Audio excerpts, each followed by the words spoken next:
What's up guys, welcome back to Brain Gains and also welcome back to Workout Walkthroughs video number 3. The point of my Workout Walkthroughs video series is to give you workouts to do with weights for either specific parts of your body, like I did for the previous 2 videos where I did upper body and lower body respectively, or for specific muscles in your body. This video is going to be geared towards a specific muscle, and that specific muscle is going to be your abs or also your obliques, so just kind of your mid-trunk section, everything chest and below, down to your waist. I did mention that I'd be covering a specific muscle in each video, but because obliques and abs work together so much, you're in so close in proximity, I just decided to kind of throw these two together because it's easy to hit them at the same time. And all the other videos after this one are all going to be featuring specific muscles, and so no more kind of sections, just going to be very specific from here on out. So the videos are going to be shorter, but they are still going to be very informational and still hopefully help you the same amount. The usual disclaimer, guys, I'm in school for a degree in aerospace engineering, meaning I'm not a doctor, I'm not a trained physical therapist, I'm not a personal trainer, I don't have any certification, anything like that. So anything that I tell y'all is my own personal experience. I'm not responsible for any injury, anything that results from what I tell y'all. So if y'all want to go talk to anybody that you want to, like your doctor, personal trainer, physical therapist, if you want any guidance on anything that I talk about, or if you just want to ask advice as far as covering anything I talk about. So, you know, like I said, everything you do is at your own risk. I'm not responsible for any of it. Make sure you do your research before you actually go and do these workouts if you have any doubts or anything like that. And as always, be safe. So while this video is going to be shorter and not a full length one, kind of like my previous 2 videos were, I still want to go through the same steps that I do in the other videos. And part of that is just showing you the muscles worked.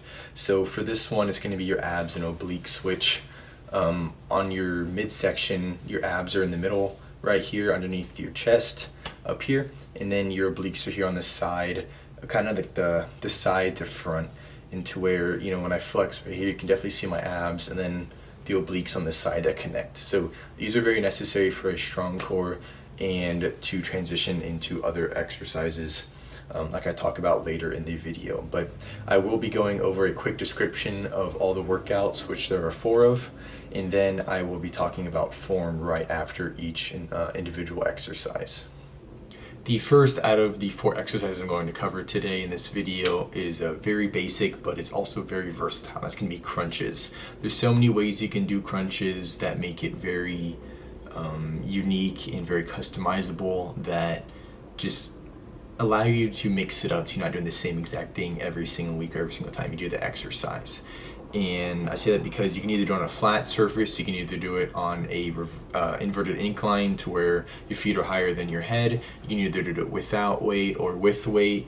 There's just so many factors that you can go into to make this exercise harder, easier, or just to change it up if you are tired with what you're doing currently. But I'll just try to cover each of them as far as in the form part after I talk about this here, and I'll just try to go through them quickly and efficiently and just show you how to do the basics of it. So the form for crunches is very basic, and many of y'all have probably done crunches sometime in your life, especially if you did any sort of PE class in middle school, high school, maybe even elementary school. But the form of crunches is just, you're gonna have, let me scoot up. You're just gonna have your legs up like this, and then you're just bringing your head up. And the important thing with crunches is just a steady movement, and you're not, you know, like swinging your body like that, being super spastic with your movements. You want to be very conscious of what you're doing, very, you know, just very exact with what you're doing. And you want to have all your movement coming from your abdominal area, your stomach area. You don't want to be using any force kind of just swinging from your shoulders like this. You want to be controlled and coming from your abs. Now, let me get out of that position. I said that you can use weights when you do crunches. It's definitely a lot harder in classical crunches to do or to use weights, but whenever you're using you're doing incline crunches where you have a inverted bench to where your feet are higher up, that is a lot easier to use weights because you can do a lot further range of movement. It's almost like a sit-up at that point, but you can just have either a kettlebell, dumbbell, medicine ball, or your plate weight, something that looks like a frisbee kind of, and you just kind of hold it against your chest, and you're just going to be curling up. If you hold against your chest, you should be fine because all your movement should be coming from this area to where it should be able to rotate around that into where all your movement is still coming from your abdominal area. That's the main part, is that all you're using all your abs and maybe some of your obliques on the side, but beside that, it's a very basic exercise. I guess getting into the oblique usage, actually, there is another form of doing crunches to where, let me actually do this real quick. When you're on the ground, instead of just going straight up like this, you can go to the side and kind of bring your opposite elbow to your opposite knee. So I'd bring my left elbow to my right knee or my right elbow to my left knee, to where I'm twisting a bit as I come up, and to where I'm working that muscle on the side as well as the middle, to where that's another variation you can do to hit both muscles kind of at the same time. Or like the first kind of example, you can just hit just abdominals if you just want to do that. The second exercise is known by a few names, Russian twist, ab twist, whatever you want to call it. This exercise works out both your abs and your obliques, so it's very efficient and it's very easy to do. And just like with crunches, you can do this with or without weights. The form for Russian twists is very, very straightforward, even more so straightforward than crunches in my opinion. You're going to want to be kind of in a sitting position, but you're going to bring your legs up. You don't want to have them too far off the ground, and you don't want to touch in the ground, but you just want to be in a comfortable position where you're kind of sitting here. And then you kind of want your body to be at less than a 90-degree angle. You want to be leaning back too much or be too forward, but this one, it's just when you're in this position, if you're doing no weight at all, you can either clamp your hands together, kind of just have them here, but it's literally just going to be twisting back and forth. And then if you want to, you can have it to where you tap the ground if you want to have an even wider range of motion on each side, or you can just go from each side. And then when you bring in weight to this, which is very easy to do, you can do, just like with crunches, you can do dumbbell, kettlebell, medicine ball, plate weight, anything like that. You're just going to be rotating and bringing that weight over. You want to make sure that it's not just your arms going back and forth like this. You want to make sure that you're full twisting your torso, and all that twist is coming from your stomach section, your abdominal area. And this is going to work your full midsection, your abs and your obliques on the side, especially obliques, just because you're doing a lot of twisting, and that's going to be hitting those muscles to where you're just going to be coming back and forth. Your legs are going to want to naturally kind of swing back and forth, but don't over exaggerate that and don't focus just on swinging your legs. And like I said, you don't want your movement just to be your arms going back and forth. You want it to be your whole upper body twisting. The third exercise is also going to hit your whole entire midsection. That is the plank. The plank also has many variations that make it very nice to do, as far as you can customize it and do whatever you want just to spice it up if that's what you want to do. But also the plank is different because it kind of works more on your endurance, as far as just being able to hold that position and keep your midsection tight, while the other two exercises kind of just are strength but also are endurance as far as how many you can do at a time. The form for planks, just like the rest of the other exercises, is very straightforward. It's going to be kind of like a push-up, except instead of your arms being straight out, you're going to be having your arms on the ground like this. I can scoot back. And then once you're on the ground, it's just going to be focusing on keeping your back straight and your legs straight to where your back is a flat line that has a slight decline in it, to where you're just going to be here the whole entire time. So you want to keep your back and your legs as straight as you can, and just keep this position as long as you can. And so this is going to work on your endurance in your abdominal area, and then you can just hold it as long as you want. You also want to have it to where when you're on the ground, your arms are kind of just at a neutral position right below your shoulder. You don't want to be far out, you don't want to be far back with your arms, you just kind of want to have them out.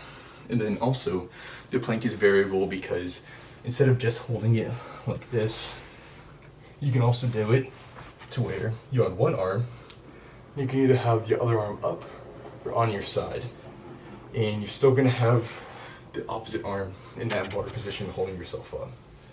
This is going to be working on your abdominal side or your oblique side of whatever side you have on the ground. So you can either left side or right side. And like I said, you can either have your arm up or you can have it down. Arm up just kind of adds a bit more difficulty, I'd say, just because you're having to hold your arm up there. But you can kind of start in that plank position for a minute, go to the side for a minute, other side for a minute, and then go back to plank. And just kind of work with that, work your way up from maybe a minute to 2 minutes in each position, or just switch it up however you want to. It's very customizable, just do what you want to do.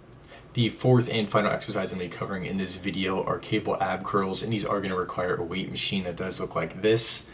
And the exercise itself is very easy to do. There are some variations kind of on how you want to do it, but I've been doing them for a while now, and they are very easy and very helpful just for kind of just building brute strength in your core, which is important to kind of transition into any other workout, specifically when you're doing stuff like deadlift and squats, to where you need a strong core to be able to just lift the heavier weights.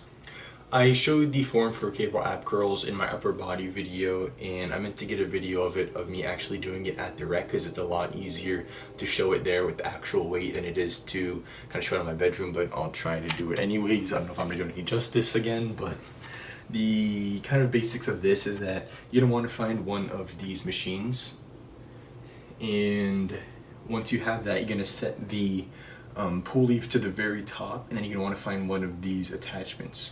Once you have that attachment, you're going to want to grab the bottom of both sides and have it to where your hands are resting just above kind of the thing at the bottom, the puck at the bottom. And then you're going to bring that around your neck and just hold it here. It's the best place to hold it. And then you're going to have it to where you're facing the machine, to where if you pulled the pulley straight down from the top, it would just be right in front of you. And you kind of want to have it to where when you're at the bottom of this position, your head is almost touching the bar. It's stuff underneath my bed that I'm hitting, but you're just going to have the cable right here, and I got to put my arm out to balance myself because the weight helps you balance.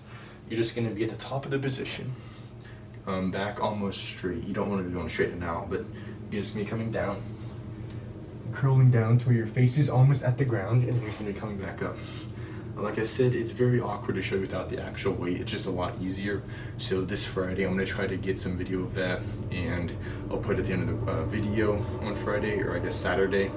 And then you'll get to see it in more detail, but basics of it are just you have the weight kind of just, you're holding it there around your neck, and as you come down, you'll be curling with your abs, and you're going to be coming back up. And you're just curling down, coming back up, curling down, coming back up. And like I said, this kind of just builds brute strength in your abs, because you can set however much weight you want. You can get to the point where you just max out the machine. That's what I'm at, because your abs can definitely take a lot of weight just because they're a very large muscle and they're in your core. So just doing that is very easy to do with a lot of weight, that movement.